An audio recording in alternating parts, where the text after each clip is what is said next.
So you've been photographing for a while and you're getting really good sharp images. You understand how light works with your camera, but somehow, even with all the great wildlife images you're producing, you feel as though you're stagnating and you're lacking the creative punch, or just simply a lot of the same in your photography. Well, maybe the time has come to try and slow down a little bit. I'm Darren Donovan, a photo guide and safari host with C4 Photo Safaris. And today, I'm going to chat to you all about ICM, Intentional Camera Movement.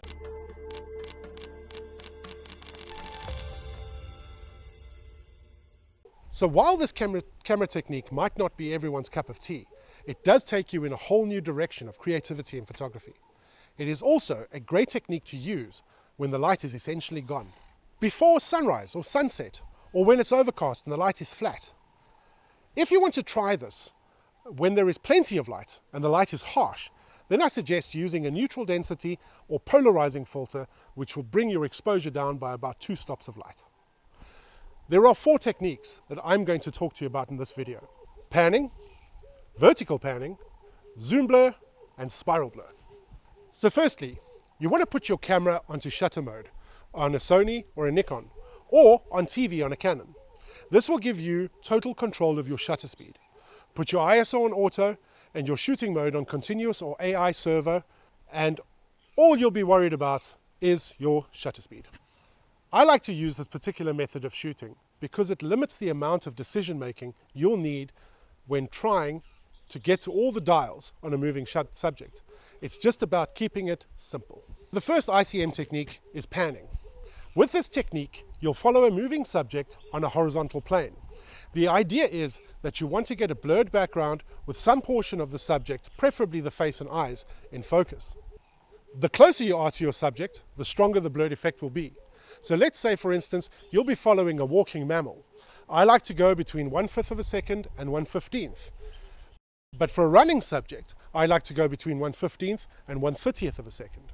For birds flying, I like to start at 1/60 of a second and go up to 1/400 every now and again. But I do prefer to stay on the lower shutter speeds mostly, because I want to get the most blur that I possibly can. There is a technique as well to control your movement with your body.